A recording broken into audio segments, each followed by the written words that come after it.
Welcome back to A Moment in History. I'm Seth Udinsky.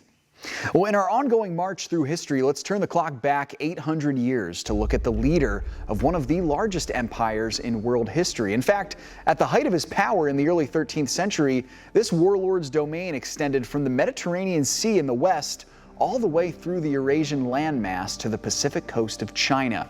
It was over 3 times the size of the Roman Empire at its height.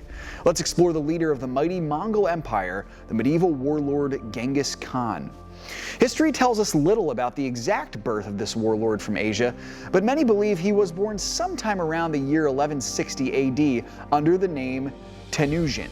Historians believe he was born and lived his early years in and around the region of Mongolia, not far from Siberian Russia.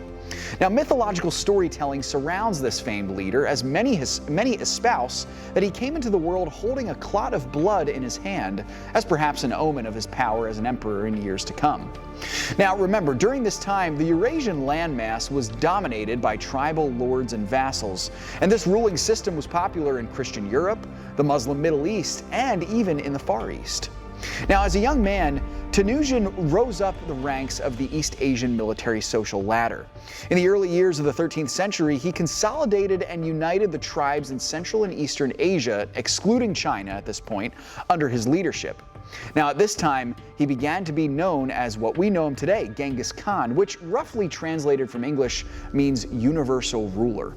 This is an appropriate title indeed. He went to war with numerous groups of people and defeated them, including the Chinese imperial dynasty and various Islamic kingdoms in the Near East. Now, at its height, Genghis Khan's empire spread from Eastern Europe to the Pacific coast of China, as we said earlier. It still holds the title to this day as the largest cohesive empire in world history. Now, the empire did not survive as long as others did.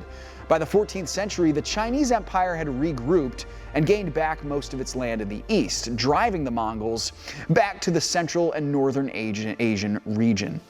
And Genghis Khan died, most historians agree, in 1227 AD. Thanks so much for joining me once again for A Moment in History.